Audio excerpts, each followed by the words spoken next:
Abra comigo a sua Bíblia no Evangelho de Jesus Cristo, conforme o relato de Marcos, capítulo 7, por favor. Eu quero falar com vocês nessa noite sobre um milagre extraordinário. Marcos 7, nós vamos ler dos versículos 31 até o 37, por favor.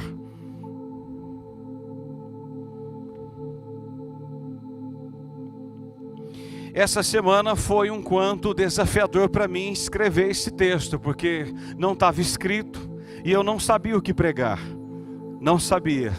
Eu falei, Senhor, e agora? E passou segunda-feira, lá na terça-feira, no final da noite, que eu li muito, li e parei nesse aqui. É um texto maravilhoso. Vamos ler nessa noite a partir do versículo 31 até o 37. Diz assim a Escritura: de novo, se retirou das terras de Tiro e foi por Sidom, até o mar da Galileia, através do território de Decápolis. Então lhe trouxeram um surdo e gago, e lhe suplicaram que impusesse as mãos sobre ele. Jesus, tirando-o da multidão à parte, pôs-lhe os dedos nos ouvidos, e lhe tocou a língua com saliva.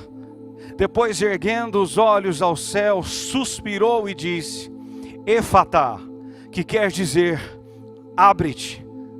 Abriram-se-lhe os ouvidos, e logo se soltou o empecilho da língua, e falava desembaraçadamente. Mas lhes ordenou que a ninguém o dissesse. Contudo, quanto mais recomendava, tanto mais eles o divulgavam.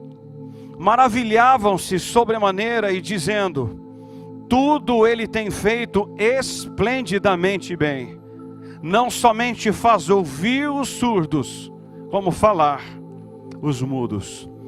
Pai Celestial, nós estamos aqui mais uma vez. Estamos reunidos em Teu nome, pela Tua graça. E precisamos muito ouvi-lo mais uma vez nessa noite. Que o Senhor venha nos falar pela Escritura, agora, com cada um que está aqui, e cada um que está em casa e me assiste nessa noite. Precisamos muito da Tua direção, num texto tão profundo como esse, a entender a Tua vontade para nós, povo do Senhor, igreja do Senhor. Abre-nos os ouvidos, abre-nos a mente, para que entendamos mais uma vez aquilo que precisamos fazer e crer que o Senhor continua fazendo, mesmo em meio a dias de pandemia. O Senhor continua tocando, o Senhor continua fazendo, onde quer, com quem quer e na hora que o Senhor quer, para o louvor da Tua glória. Oramos e Te damos graças nessa noite, em nome de Jesus. Amém, amém e amém. Irmão, Jesus, Ele usou vários recursos didáticos para transmitir aos homens a sua mensagem. Seus métodos pedagógicos eram mais variados e os mais próprios às circunstâncias históricas, sociais, humanas do seu tempo. Os milagres de Cristo eram e são e sempre serão pedagógicos a cada um de nós. Quase toda a cura física que Jesus realizava significava uma cura espiritual que Ele planejava. A doença do corpo era uma imagem da doença da alma, quase sempre. Esse milagre é narrado somente pelo evangelista Marcos e revela-nos 4 lições poderosas para a nossa vida nessa noite. A primeira que eu aprendo com a Bíblia aberta, nós vamos ver mais uma vez a piedade de Jesus. Há 2 fatos importantes sobre a piedade do Rei da Glória. E a primeira está no versículo 31 que lemos. É que Jesus revela a sua benevolência. Se retirou das terras de Tiro e foi por Sidom até o mar da Galileia, através do território de Decápolis. Vocês se lembram muito bem que Marcos 5,17, Jesus havia sido expulso dessa mesma região de Decápolis, depois que libertou um homem possesso de demônios. O povo daquela região amava mais os porcos do que a Deus, e eles estavam mais importados ou importantes do dinheiro do que com a salvação. Jesus foi expulso de Gadara, mas enviou até lá, antes dele sair, um missionário. Vá, desça e fale para eles o que eu fiz em ti e o que eu vou fazer através de ti. Desça. Agora diz o texto que o próprio Jesus está de volta a essa mesma terra, Isso nos mostra a graça de Deus oferecida àqueles que um dia o rejeitaram. Ele volta. Irmãos, isso é tão bendito que hoje os homens continuam fechando-lhes as portas na face de Jesus, mas às vezes ele volta. Aqueles que o rejeitam hoje podem ser visitados por ele novamente amanhã. Isso é benevolência. É fazer aquilo que nós homens não conseguimos fazer. É ir onde o homem não quer ir. É fazer aquilo que os homens da terra não querem fazer. Esse gesto de Jesus mostra a sua benevolência. Ele voltou novamente em Decápolis. Irmãos, e se existe uma coisa que o Senhor tem feito nesse tempo de pandemia, é voltar em Decápolis. Ele tem batido em portas que nós às vezes fechamos como homens, mas Ele não mandou fechar, Ele não mandou trancar. Então Ele continua batendo. Ei, eu estou aqui, sou eu, o teu Criador, o teu Redentor. Eu continuo voltando, e louvado seja Deus que Ele continua batendo, apesar das nossas desistências. Ele bate. Ele vai continuar batendo na porta do seu filho, Ele vai continuar batendo na porta do seu marido. E por quê? Porque Jesus é benevolente, e louvado seja Ele por isso. Segundo, é que Jesus oferece uma segunda oportunidade. Ei, Jesus, diz o versículo 31, de novo, Jaime, nós fechamos as portas, mas Jesus não, Eliane, Ele bate. Irmã Dalcimar, Deus abre as que nós fechamos quando não era para fechar, e fecha quando nós abrimos, quando não era para abrir. Deus continua indo. A presença de Jesus em Decápolis é uma evidência de que Deus não desiste do homem. Ele não desiste do homem.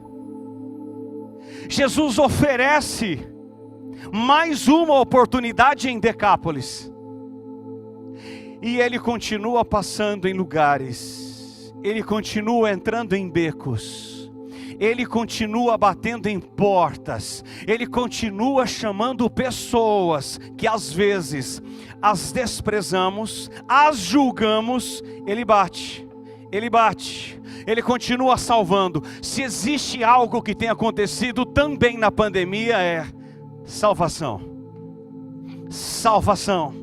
Jesus tem batido. Por quê? Porque Ele hoje oferece uma segunda oportunidade, de novo, diz o texto, e louvado seja Deus por esse de novo. Ele insiste quando nós desistimos. Ele bate quando nós já trancamos a porta e jogamos até a chave fora. Ele continua fazendo aquilo que nós, mortais, não queremos fazer. Não queremos. Ele enviou um missionário para a região de Decápolis. Agora, Ele mesmo está no meio do povo para abrir a porta. Irmãos, 1 Timóteo 2,4 diz que o desejo de Deus é que todos sejam salvos e cheguem ao pleno conhecimento da verdade. É salvo, precisa chegar ao conhecimento da verdade. Diz 2 Pedro 3, 8 e 9: amados, há uma coisa que não deveis esquecer: para o Senhor um dia como 1000 anos, e 1000 anos como um dia. Não retarda o Senhor a sua promessa, como alguns a julgam por demorada. Pelo contrário, Ele é longânimo para convosco, não querendo que nenhum se perca, senão que todos cheguem ao arrependimento. Ele espera que todos se arrependam. Para quê? Para que sejam salvos. 1 Timóteo 2,4: o desejo dele é salvar, conhecerem a verdade. 2 Pedro 3,9, ele diz que precisa haver arrependimento para que seja salvo. E Ezequiel 18:23: acaso tenho eu prazer na morte do ímpio, senão que ele se arrependa e viva? Irmãos, Deus não tem prazer na morte do ímpio. O desejo de Deus em Decápolis era salvar. O desejo dele hoje é continuar abrindo os olhos, para que vejam, para que sejam salvos. Por isso, a piedade de Jesus. Por isso que você não pode desistir de orar. Por isso que você não pode retroceder na oração. Porque aquele que ora está dizendo: Deus, eu não me conformo em ver meu filho perdido, meu marido perdido, eu não sei quem perdido. Então você ora, porque a graça de Deus pode alcançá-los, pode alcançar o mais vil pecador, porque não existe ninguém irrecuperável para Jesus. Ninguém. Todos são alvos do amor de Deus e da graça de Deus. Ele é piedoso e louvado seja o nome dele por isso. Segundo, vamos ver agora o clamor dos necessitados.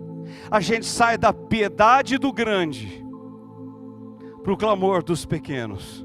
Vamos ver 3 verdades aqui. A primeira está no versículo 32. Acompanhe. Eles creem que Jesus tem poder para curar o enfermo.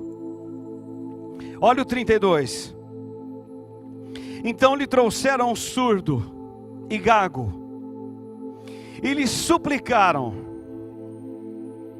que impusesse as mãos sobre ele. Irmãos, o trabalho do primeiro missionário que havia descido, que Jesus havia expulsado uma legião de demônio deles, havia surtido efeito. Sabe por quê?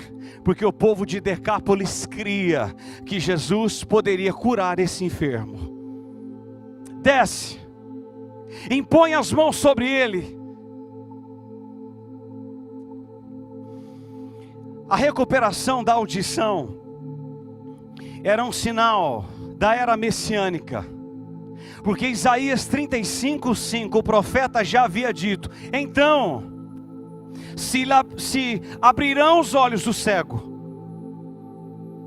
e se desimpedirão os ouvidos dos surdos. Isaías disse que quando o Messias viesse, ele abriria os olhos e destaparia os ouvidos dos surdos.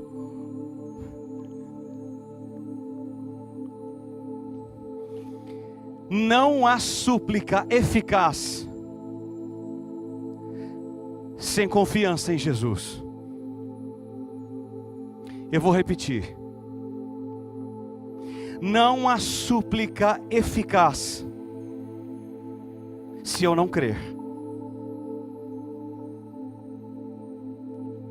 Não há.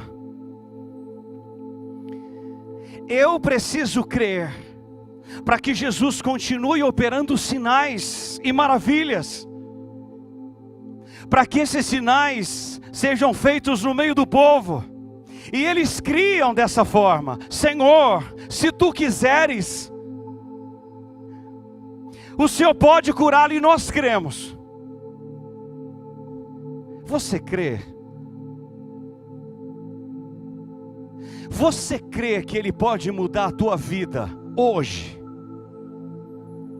Você crê que a sua casa que está virada dos avessos, Ele pode colocar tudo no lugar? Você crê? Você crê mesmo? Seja sincero, pergunta ao Senhor. Eles criam. Agora, o que me chamou a atenção no texto é que os amigos do surdo-mudo queriam ditar ao Senhor o método que Ele empregaria para curar o enfermo, porque diz o 32, que impusesse as mãos sobre ele. Irmãos, nós somos iguais aos amigos desse homem. Sabe por quê?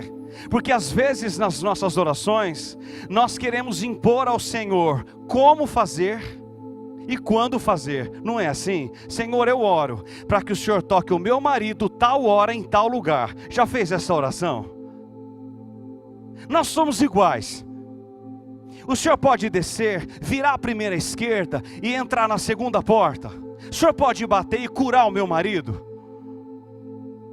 O Senhor pode subir 47 degraus, virar a quarta direita, descer a segunda esquerda, bater na última casa e tocar o meu esposo, a minha esposa. O Senhor pode fazer?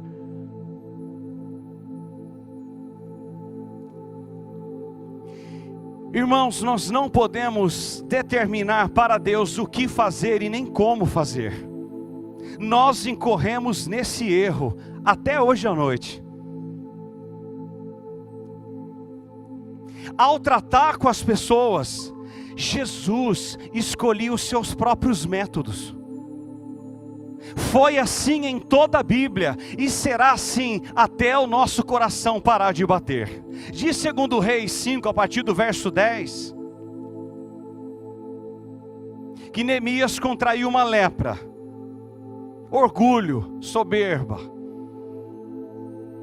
Então Eliseu diz: desce e mergulhe 7 vezes, e você será curado.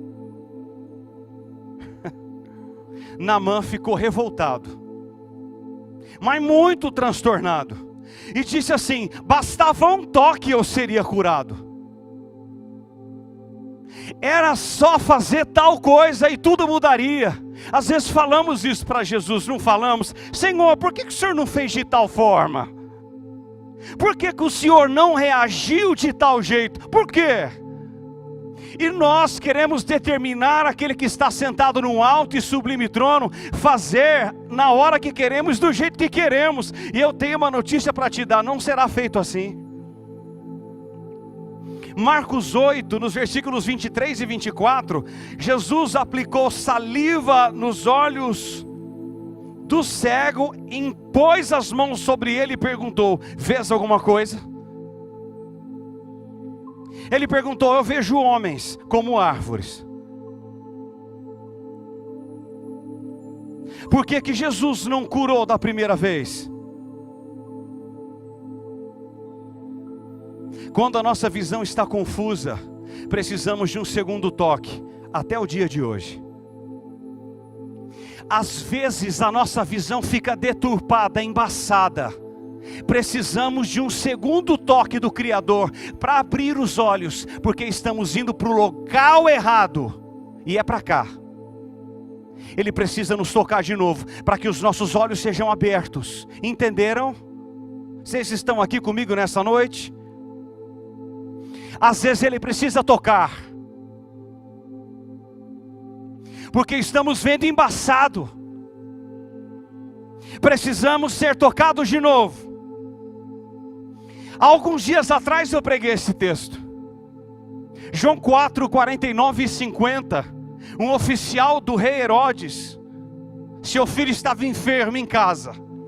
E diz João 4, 49 que ele fala assim: Senhor, desce. Ele andou 30 quilômetros para ir a Jesus. 30. Quando ele chega em Jesus, ele diz assim: Senhor, desce antes que meu filho morra. Esse homem tinha dois problemas. Primeiro, ele cria que o seu filho seria curado se Jesus estivesse lá, senão não haveria cura. Segundo o erro dele, ele achava que se o menino morresse, Jesus não tinha poder para ressuscitá-lo. Ele cometeu esses dois equívocos que às vezes os cometemos. Hoje à noite, domingo, 6h56. Olha, se o senhor não for, não vai acontecer nada. Aí Jesus contraria o pedido do homem, no versículo 50, e diz: vai, teu filho vive. Jesus ensinou a esse homem algo que ele ensina para alguns de nós até o dia de hoje. Palavra de Jesus e presença de Jesus tem o mesmo poder. Palavra dele e presença dele tem o mesmo poder, tem a mesma eficácia.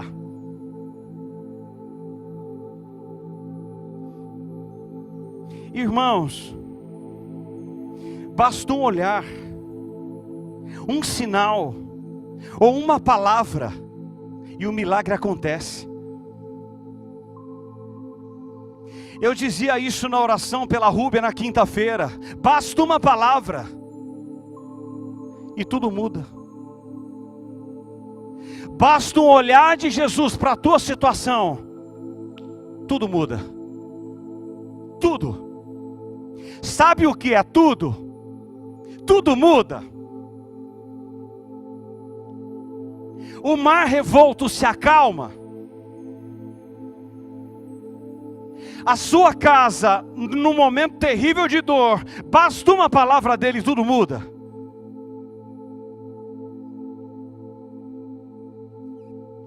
Nós nunca deveríamos querer ensinar a Deus os métodos que Ele deveria usar para responder às nossas orações. Nunca. O lugar exato para que Ele pudesse tocar, para que houvesse cura. Irmãos, o método de Jesus é sempre maior e melhor que os nossos. Sempre. Ele sempre sabe o que fazer, quando fazer e na hora de fazer. Ele é o Deus Todo-Poderoso dos métodos, e quando quer fazer, ninguém pode impedi-lo. Apenas creia. Você crê? Segundo, eles revelam profunda empatia pelo enfermo. Diz o versículo 32, que eles suplicaram. Rapaz, isso é forte. Você já suplicou por alguém alguma vez? Suplicaram. Você suplicar por algo ou por alguém, isso está devastando você por dentro. Então você não ora e nem pede, você suplica. Irmão, sabe o que eu aprendi aqui? Escuta. Não podemos ajudar pessoas se não sentirmos empatia por elas. Eu vou repetir, a repetição é pedagógica e você aprende mais. É impossível eu querer ajudar alguém se eu não tenho empatia por ela. Vocês se lembram muito bem daquela mulher que estava com a filha cheia de demônios em casa? E diz Mateus 15, 22, que ela chega diante de Jesus e diz: Senhor, tem compaixão de mim. Não é da minha filha que está em casa cheia de demônios, é de mim. Isso é se pôr na dor do outro, é chorar a dor do outro, é sofrer a dor do outro. Irmãos, a necessidade nos faz orar por nós. Sempre. A necessidade nos faz orar por nós, mas o amor nos faz suplicar por outros. O amor é a mola mestra que move a mim e a você a socorrer os necessitados. Precisamos trazer os necessitados a Jesus. Não podemos curá-los, mas o nosso Deus é poderoso para abrir-lhes os ouvidos e desimpedir-lhes a língua presa. Precisamos ir e trazer pessoas aqui, mas nós precisamos crer. Terceiro, eles trazem o enfermo a Jesus e intercedem por ele. Olha o versículo 32. Então trouxeram um surdo e gago e lhe suplicaram que impusesse as mãos sobre eles. Irmãos, eu pensava sobre isso nessa manhã. Por favor, me escute em algo. Não fique chateado comigo. Sabe por que talvez nós não trazemos visitantes à nossa igreja? Porque nem nós cremos que eles serão transformados.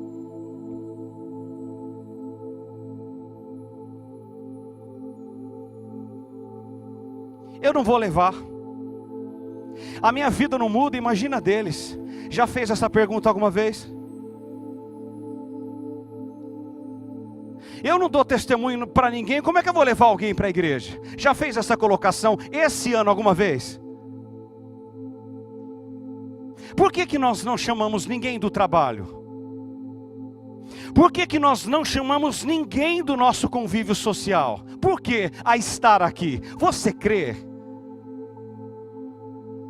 Nós cremos de fato que Jesus muda a história de pessoas. Você crê mesmo? Pergunta ao Senhor. Porque se formos olhar para a nossa vida como estamos, jamais vamos trazer alguém aqui. Jamais. Porque talvez a nossa vida está contrária àquilo que Deus quer. E como nós vamos trazer alguém para cá?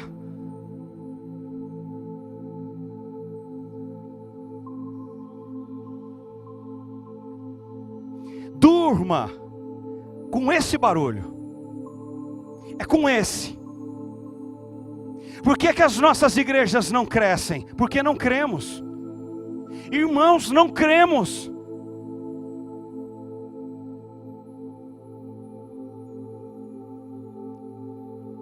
Precisamos trazer os aflitos para cá, os enfermos para cá, os pecadores aos pés de Jesus, para que eles sejam salvos, libertos e transformados.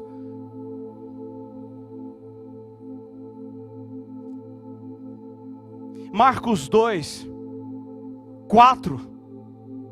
Aqueles 4 amigos fizeram algo inédito com um paralítico. Não tinha como entrar pela casa. Então eles pegaram e desceram pelo teto da casa. Eles fizeram algo que ninguém poderia imaginar. Ah, pastor, está difícil. Uma porta está fechada, vá para outra. Faça algo novo que você talvez não tenha feito, para que a sua família seja salva e os seus sejam salvos. Mas faça algo novo diante da Escritura, faça! Essa palavra difícil não sai da nossa boca, já notou? É difícil, é difícil, é difícil, é difícil, é nada, não é não. Não há nada difícil para Jesus, nada. Ele muda pessoas e circunstâncias para a glória dele mesmo. Apenas faça algo novo. Em nome de Jesus, se mova e faça. De Jesus. Mova-se. Mova-se. Ah, pastor, está difícil. Não vem falar para mim que está difícil. Em nome de Jesus, não fale. Apenas traga e deixe o Senhor fazer. Você crê? Pergunta a Jesus. Você e eu, nós cremos.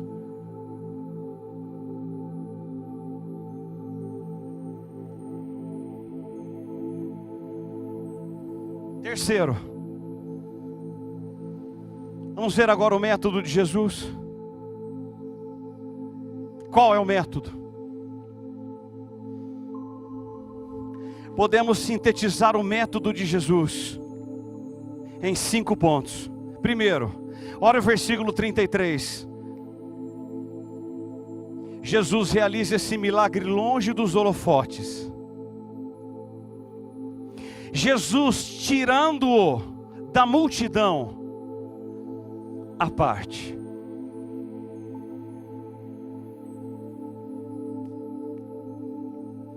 Eu não sei se você sabe, mas as pessoas surdas, elas se sentem muito confusas no meio de outras. Em certos sentidos, é mais incômodo ser surdo que ser cego. Jesus, sabendo disso, tira esse homem do palco. Ao contrário de muitos, que manda subir, solta rojões, solta fogos, a minha igreja curou. Louvado seja o meu nome, quase alguns dizem. Louvado seja eu. Não, Jesus, ele não se exibe. Pega o surdo, o leva de canto e faz aquilo que precisa ser feito. Irmãos, Jesus mostra a mais tenra consideração pelos sentimentos de um homem, que a vida era muito difícil. Muito. Jesus o leva para o canto, longe das câmeras, longe dos flashes, e o cura. Segundo, diz o versículo 33, a segunda parte, que Jesus cria uma ponte de contato com esse homem, para despertar-lhe a fé. Amado, eu amo Jesus, cara. Quanto mais a Bíblia eu leio e eu estudo a Escritura, mais eu aprendo que Jesus é maravilhoso. Olha o 33, o que ele faz. Acompanhe. Pôs-lhe o dedo nos ouvidos e lhe tocou a língua com a saliva. Irmãos, Jesus poderia apenas dar uma ordem, aquele homem ficaria curado. É óbvio.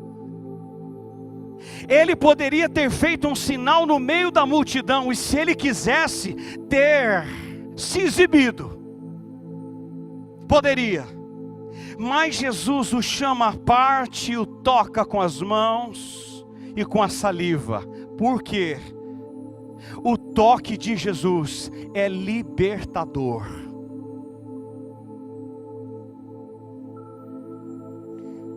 Você já foi tocado por Jesus?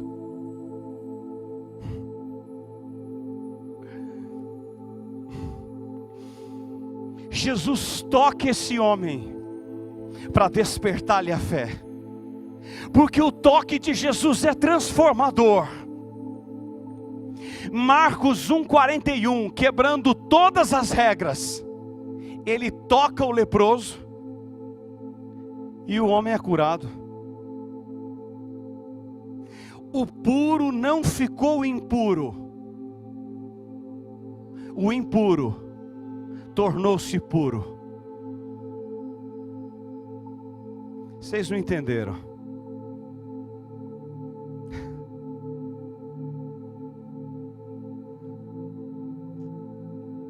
Jesus continua tocando em pessoas que ninguém quer tocar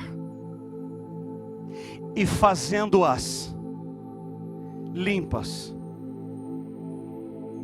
Limpas. Jesus continua tocando em prostitutas, em adúlteros, em assassinos, em idólatras.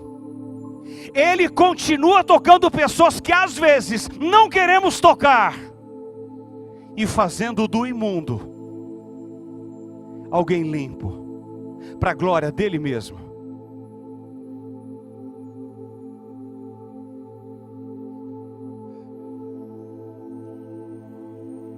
João 9:6. Ele toca no cego de nascença. Toca-lhe. Faz lodo. Toca-lhe.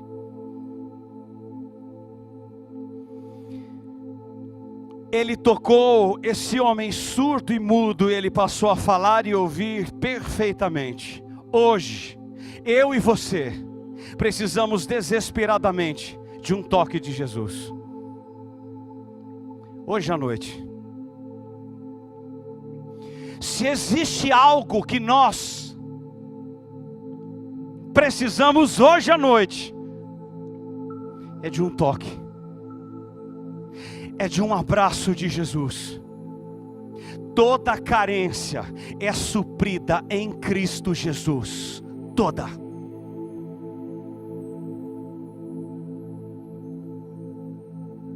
Terceiro, Jesus pronuncia agora uma palavra de poder. Olha o 34. Efata, abre-te.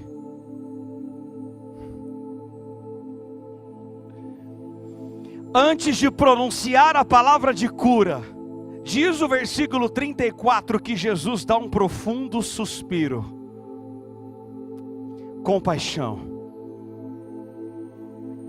Compaixão, sentimento de dor por aquele que sofre. Irmãos, Jesus se importa com o homem. Deixa eu dizer uma coisa para vocês. Não pensem vocês que Jesus tem prazer na dor do outro. Não. Eu ouvi uma frase essa semana. Uma mulher que dizia: Jesus só pode ser masoquista. Ele só pode ser masoquista em ver um povo sofrer e não sentir. João 11:35, Jesus chorou quando Lázaro morreu. Chorou. A nossa dor é a sua dor. Ele é movido por tenra compaixão por aqueles que sofrem. Ele tem poder. Efata, ele diz Efata até o dia de hoje. Abre-te. Porém, ele tem poder. Porque poder sem compaixão é tirania. E compaixão sem poder é fraqueza. Jesus tem compaixão e poder.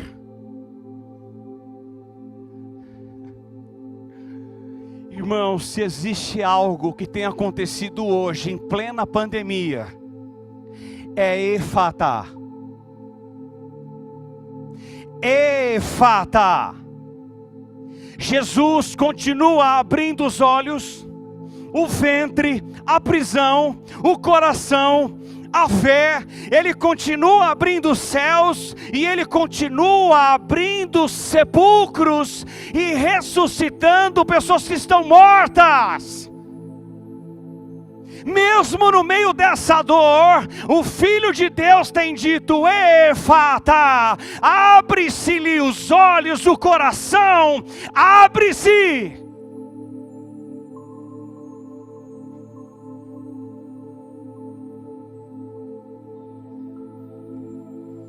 Efata é a ordem que despedaça os grilhões que Satanás mantém presas as suas vítimas dentro da casa do valente.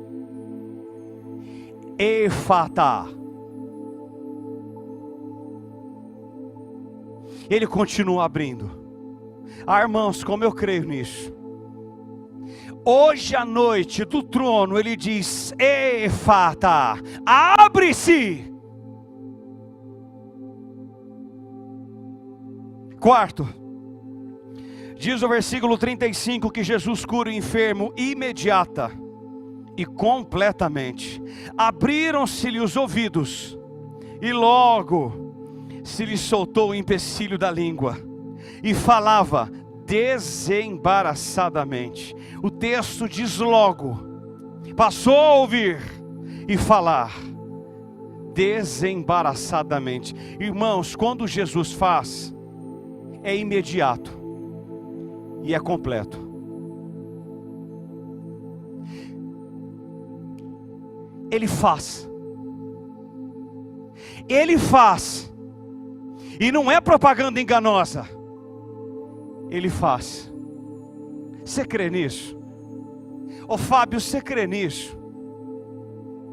Você que lê tanto a Bíblia, você crê mesmo? Eu creio, você crê? Ou vocês acham que isso aqui é a novela das 9 da Globo? É uma farsa?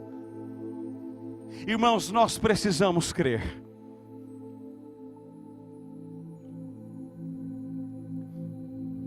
Quinto, diz o texto que Jesus proíbe a publicidade do milagre.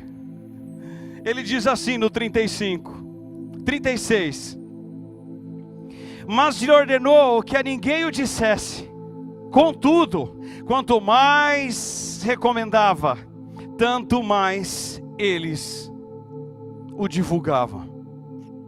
Irmãos, parece paradoxal que nessa mesma região que Jesus disse para o gadareno ir para os seus e contar tudo quanto o Senhor havia feito em Marcos 5,19, agora ele ordena para não falar nada a ninguém. Por quê? É lógico que há um propósito por trás. A razão é porque Jesus está terminando o seu ministério terreno, indo para Jerusalém, para a cruz. Eles estavam interessados nos milagres de Jesus e não na pessoa dele. A ideia de Jesus para eles era de cura apenas. E é a ideia de muitos hoje. Muita gente. Jesus queria que eles entendessem quem Jesus era de fato, em sua vida e em sua obra. Irmãos, Marcos 1,37 revela-nos o que Jesus veio fazer na terra: pregar e salvar. Por isso muitas pessoas recebem a cura, mas não são salvas. Elas saem curadas da igreja, mas não são salvas. Não diga, porque eu quero que eles saibam quem eu sou e o que eu vim fazer. Quarto lugar, eu termino com duas implicações. Quais as implicações desse milagre? Primeiro, 37. Os milagres de Cristo produzem profunda admiração nas pessoas. Olha o 37, maravilhavam-se sobremaneira.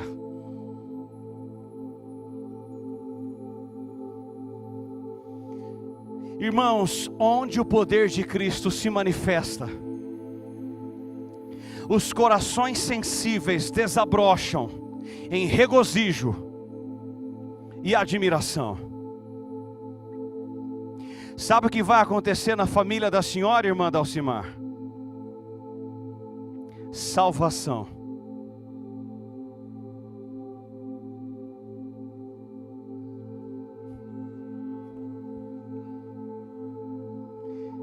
Alguns crerão.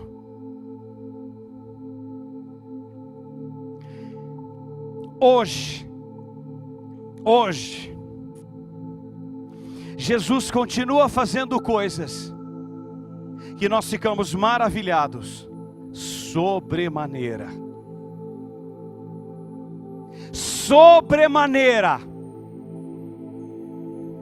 Essa é a primeira implicação. Quando Jesus faz, o homem fica boquiaberto, porque Ele faz. Basta crer. Segundo, e eu termino, os milagres de Cristo revelam as obras de Deus. Isso é o que Ele queria ensinar aqui. Olha como termina o texto. Tudo Ele tem feito esplendidamente bem. Rapaz, que frase poderosa. Tudo Ele tem feito esplendidamente bem. Não somente faz ouvir os surdos, como falar os mudos. Irmãos, as obras de Jesus eram tão maravilhosas, que mesmo as pessoas desobedientes ficavam fora de si, maravilhadas. Maravilhadas. Essas obras, eles referiam-se especificamente ao fato de que aqueles que haviam sido surdos, agora estavam ouvindo, e aqueles que tinham sido mudos ou gagos, podiam se comunicar. O mesmo Deus que criou todas as coisas visíveis e invisíveis, continua fazendo todas as coisas esplendidamente bem. Se existe algo que o Filho de Deus tem feito, tudo é bem. Abrindo os ouvidos dos surdos e desimpedindo a língua dos mudos. Irmão, se existe algo que eu tenho pedido a Deus nesses dias, sabe o que é? Não é dinheiro. Me perdoe, não é dinheiro. Sabe o que é? Ele restaurar um dom que Ele me deu, que é o dom da cura.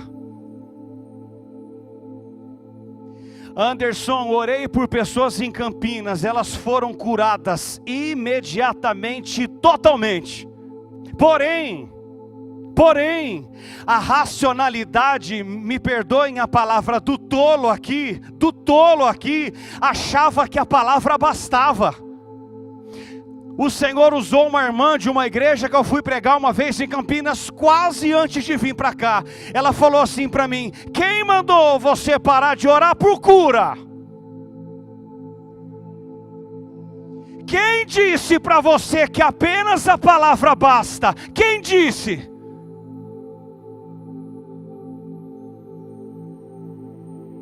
A Luciana, minha esposa, ela injeta isso em mim semana após semana. Meu filho, meta a mão nas pessoas e ore por cura. Deus vai fazer. Deixe um pouco de ser racional e ore por pessoas. Elas serão curadas, diz o Senhor. Irmãos, Jesus continua fazendo, Ele não está morto, Ele faz.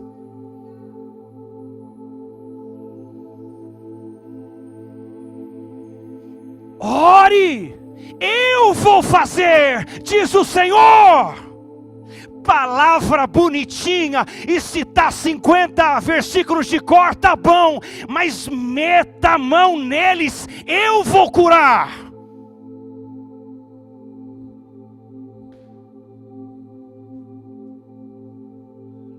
Você prega bonito, e daí, disse Jesus, meta a mão, eu vou curar, disse o Senhor.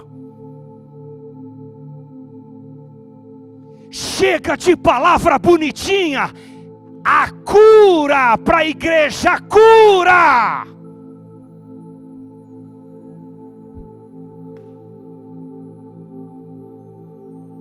A cura para nós, povo de Deus. Eu orei numa madrugada dessa, Senhor, restaura-me de novo. Eu fiquei sem orar por pessoas anos. E alguns acham que não perde dons, perde sim. Ele toma sim. Não faça aquilo que Deus o chamou para fazer. Ele toma e dá para outro. Os dons irrevogáveis de Romanos 11, 29 não são dons espirituais, não são.